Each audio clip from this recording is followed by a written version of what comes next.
Good morning. It is Kevin Kenny live in New York City. This is the Build series, and I feel like I say this all the time, but really, we have a talented gentleman about to join me on stage today. He is an actor, he is a songwriter, he is an artist whose brand new album, To Feel Loved, is out early next year. Please give it up for Luke James. Oh yeah, oh yeah. Welcome to the show. Oh man, appreciate it. Thank you for having me. Man. Morning. We just checked out your music video for Go Girl. Oh yeah. And I want to just dive into the album. It's coming out early next year. And is it too much to say it's like a concept album because it's to feel loved, but it's like love/D? It's two titles. To feel love and to feel love. To feel loved. Oh, okay. Yeah. So that's how it should be read. Yeah. Is it almost like are there two sides to it? Will there be like a love side and a loved side? I think it's more of your perspective of what you need. This album is more of a bridge for me, of just feeling love or needing to feel loved. So it's whatever you need in a sense, right? Okay. So that's what the album is for me. Well, does it explore at all the two emotions? Because for something so similar, right, it is so different. You know, Yes. for such a powerful emotion that love is, how rare is it that it is reciprocal or even contagious, right? You feel me? That exactly the same. I mean, for me, when trying to create this album, I just was in a weird place of not feeling exactly those emotions or that feeling. And Which feeling? The feeling love or feeling loved in a creative sense.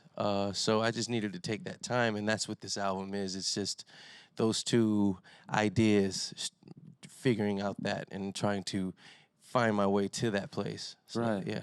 When you say you weren't feeling those emotions, was it in relation to your personal life or to your craft? To my craft. Okay. More so to my craft. My craft. Most people like to say, you're not what you do. But when it comes to music, it's just different. It's part of your identity. When you're an artist. When you're an artist, it's part of your identity. And so when you don't feel exactly nurtured in a sense for what you do, and everyone else, you're doing something right, but it just feels like you keep hitting a brick wall or whatnot, and the business can do that to you. So, yeah, sometimes you just got to take a second. Well, and especially now, man. I mean, how noisy Yeah. is music these days? Yeah. And no pun intended when I say that, but just you look at somebody who just actually is up for leading the way with Grammy nominations this morning with Lizzo. Yeah. And that's somebody who the music has not changed over the past 3 years. Right. But just the culture has come to her and the focus Yeah. has come to her. And I can't imagine how frustrating, and I don't know if this is what you're alluding to, but maybe you're making this great art. Yeah. But it's just not hitting the way that you think it's going to hit maybe at times. You know it's great. You can feel it in your bones. You can feel it in your bones. You know what you're doing is right, and it just takes a second. And everything comes in waves, so you just got to keep surfing, man. And she's surfing like a bug. Yeah. The tide is high. It's so high.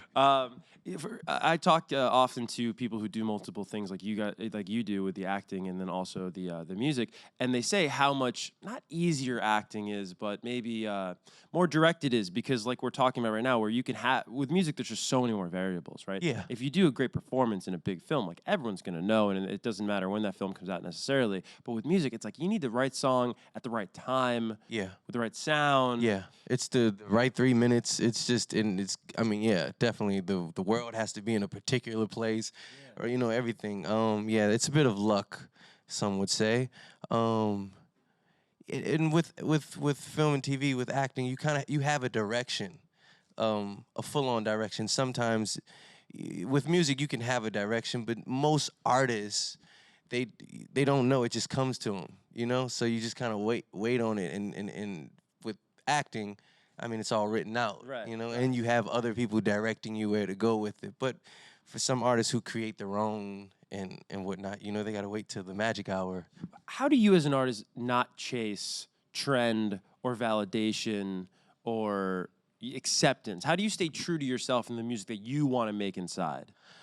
Well, I found myself, I think I've gone down that route before, and that's it works for some. It didn't work for me, and that was a hole I didn't see, and I fell in it, and I got out of it. So now I realize I'm not jumping in that. Yeah. I have to do what feels 100% right to me, and if it feels right to me, then it feels right to everyone else.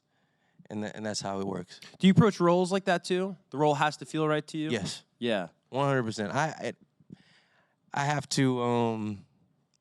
I don't even have to agree with it. It just has to be. I have to know that I can be fair to this character? Can I be honest in telling this person's story? And if I can, I'll do it. What is it like portraying a fictional character versus somebody with like the notoriety of a Puffy, right? Where there's so much public information about him. There's so much. We all have our own relationships with that persona. Yeah. And here you are having to sort of convey that. Yeah. I'd say for me, I think it's a little more difficult to portray a person that is real, that is alive, than a person that is fiction. And you can kind of dress him up how you feel and how you feel he should be and walk and talk and whatnot. But when you have a person that everyone knows how they walk, talk, and think and all that, it's a lot of pressure. But I mean, only a few can do it, so I'm grateful that I'm one of them. Thank you. Did you ever cross paths with Puffy before you portrayed him? Yes. Did you consult, like when you play somebody like that, especially when you're an artist and he's an artist in the music business? Do you talk to them beforehand at all? Yes, usually I do. This particular project, I wasn't able to connect with Diddy on this one. It just was a deep type of project. Yeah. But with Johnny, I was able to. With Johnny Gill, I was able to connect with him one time, and then I just had to trust all the research I did and myself, and hopefully I connect, and it worked. He liked it. As long as he likes it, right, I'm good. Yeah. As long as he feels like he sees himself up there and his story is being told, then I'm lit. That's really the highest praise, right? Absolutely. So you're born and raised in New Orleans. Yeah. And I understand were you 11 when you went to this D'Angelo concert? Because this was a big concert for you. Yeah. Yeah, it was it was Voodoo. It was a Voodoo album. It was crazy. It was my first backstage experience, my first free ticket, my first meet the artist sound check experience. Like, it was like lit, and I knew from then on that this is what I wanted to do. I want to give that feeling to somebody. Man, it was awesome. What was it? It was the feeling? Because I'm curious for it to be that big of an impact. Yeah. Yeah. It was. You know what? It was the experience leading up to meeting him, and then seeing him do sound check, playing the roads, and then him get up and greet me and just be so cool. He was just really cool. I didn't feel like a fan. I didn't feel like a kid. I felt like family. Yeah. And I don't know, it was just weird. He embraced me, and I just remember that. And I just remember feeling like, I love this music.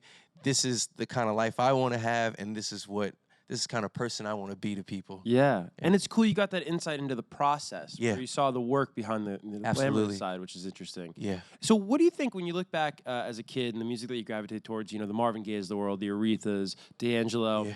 You're growing up in New Orleans. Cash Money's like on fire. Oh, yeah. Why do you think you gravitated more towards the classics than something like, that side of things? Wow. Well, New Orleans is pretty interesting.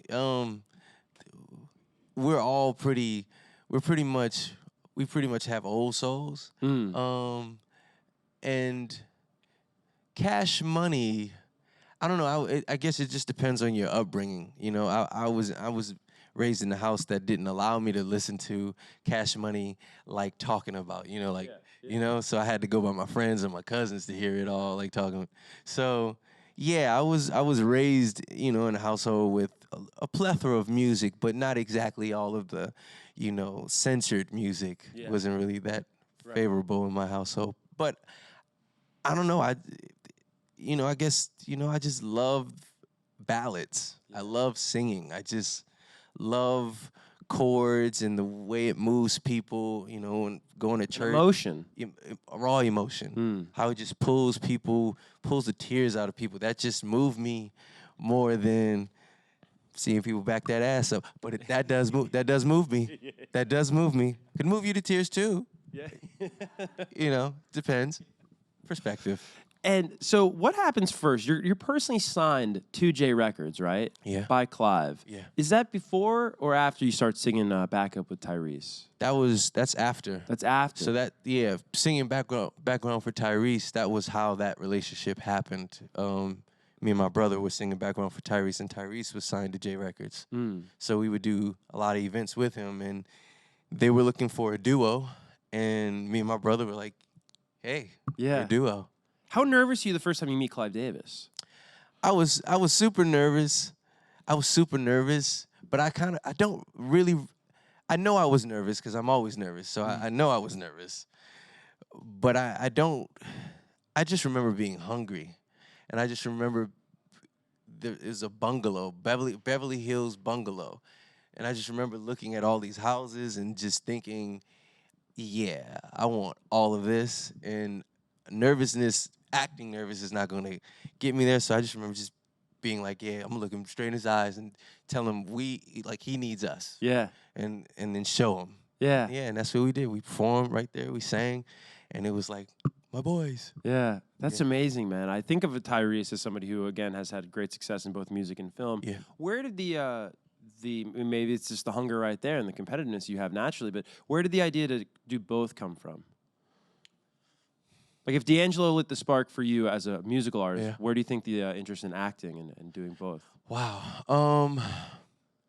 I don't know, man. I'm just creative. Yeah. I'm just a creative being, and I've always, as a child, I've always imagined myself being one of the three ninjas or something like that. I just want to be on the big screen, and I guess music was the first thing, and that was a bit more easy for me to jump into, and music opened the door for me to act. So I've always wanted to do it. It's just the opportunity.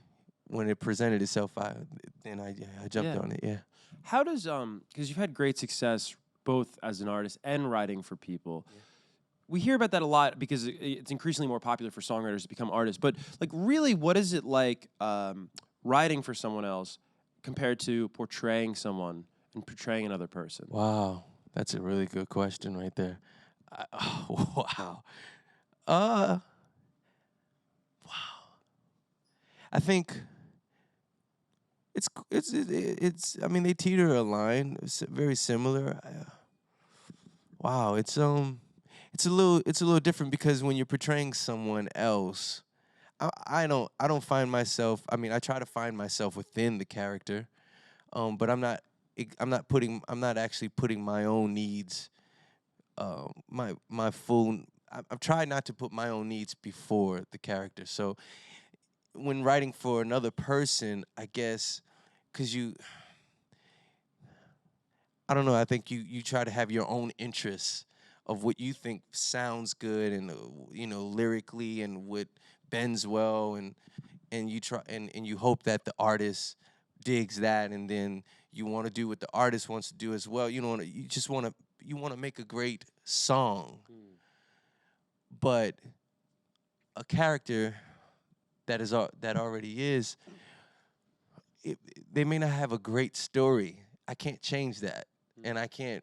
As much as I want to make it better, I just have to be honest and stay with whatever that story is. And usually, I think that's the difference, if that makes sense. Yeah, no, it does. It's I guess maybe your personal taste is less top line, let's say, than when you're acting. Yes, exactly. Yeah, when you're correct. portraying somebody. The Grammy nominations were announced this morning, and you've been up for 2 throughout your career. What is that feeling like when you hear the news that you're nominated for a Grammy? That is such an amazing, thrilling feeling. I just got told two of my friends have been nominated, Emily King and Lucky Day. Like, oh, it's that's awesome. like, I know they're waking up like with so much joy, because it's like you do this for so long, man. This by yourself, listening to it, and then you get the courage to let everyone hear it, and then you get the courage to let everybody hear it, and for people who do what you do to hear it and love it, it's just like, it's everything. It's really what you want. It's really what you aim for, and yeah, it's an amazing feeling. Yeah, surreal, I'm sure. For sure. For those that are here in New York City with us, we got to check out the Go Girl music video. Oh yeah. If you're watching at home, though, tell us about the song Go Girl and how it came about. Go Girl. Go Girl is a song. I have a huge love for like the 90s and like sitcoms like Martin. And that love, just like the way that the love was shown through the 90s, all the love stories and whatnot, and just that type of relationship. And you always see like all of the social media plugs about, I want to love like 90s R&B and stuff like that. So they just like was always in my head, and so when I heard this track by Danger, it just felt like a 90s bop. And so I just wanted to I just had to go that way, and then it made sense. Danger was like, yo, we should just throw Ro on it, BJ on it, just like really go 90s with it, just all paying homage to that era. Yeah. Yeah. Yeah. You think it's missing a little bit, like that love nowadays? Not now. Yeah. Now that you brought it now, back. no, now Yeah. that I mean, to be fair, it's like, especially in soul music, 90s R&B type, the vibes and everything, it's like really it's really booming right now. I mean, Yeah. you think of all the artists, Summer Walker, her, Oh, yeah. all of them bringing that vibration, Ari, Snow Allegra, it's just like, it's so good. The women are killing it. Yeah. And, so, I mean, it's here. Yeah. It's here. Tide is turning. Yeah, no, for sure, man, for sure. And then I do want to, before we kick it to the audience, you are in the new season of The Shy. Yes. Showtime, which is very exciting. Oh, man, thank you, Lena Waithe. I appreciate you. Thank you for having me. Yes, this is exciting. That's really cool. That's going to be coming to Showtime in 2020. Now let's get to some fan questions here in New York. First is going to come from over here. Oh. Good morning. Good morning. My name's Andre. You were saying earlier, like, you're nervous a lot, and so I wanted to ask you about social anxiety with Summer Walker, and how does that play a factor when it comes to you or you dealing with your friends and stuff in the music business? Do you have that anxiety as well? Yes. Yes, I do.